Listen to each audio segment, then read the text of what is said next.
जर एखाद्या लग्नात रशियन महिलांनी हजेरी लावली तर त्या लग्नात नवरदेवाच्या मित्रांसाठी एक वेगळंच वातावरण निर्माण होईल।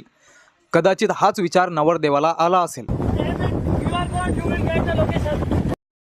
व्हायरल व्हिडिओमध्ये वऱ्हाड लग्नस्थळाकडे निघाला असताना नवरदेवाने हायवेवर जे कृत्य केले, ज्यामुळे संपूर्ण देशात हा व्हिडिओ व्हायरल होत आहे। तरुणाने विदेशी पर्यटक महिलांची मने जिंकली। घडलं असं की त्या तरुणाचे आज लग्न होते आणि तो फुलांनी सजवलेल्या गाडीतून लग्नाच्या ठिकाणी जात होता। हायवेवर त्याला लक्षात आलं की समोरच्या गाडीत रशियन पर्यटक महिला आहेत। नवरदेवाच्या डोक्यात भारी विचार आला। त्याने धावत्या गाडीतून रशियन महिलांना लग्नपत्रिका दिली। कार्डवर लोकेशन आहे, प्लीज माझ्या लग्नात हजेरी लावा। हा व्हायरल व्हिडिओ गुजरातच्या जामनगर येथील असल्याचं सांगितलं जात आहे। लग्नपत्रिका दिल्याने पर्यटक महिलांनी आनंद व्यक्त केला। पण पुढे त्यांनी खरंच लग्नाला हजेरी लावली असेल का? या व्हायरल व्हिडिओबद्दल तुमचं काय मत कमेंट करून नक्की सांगा।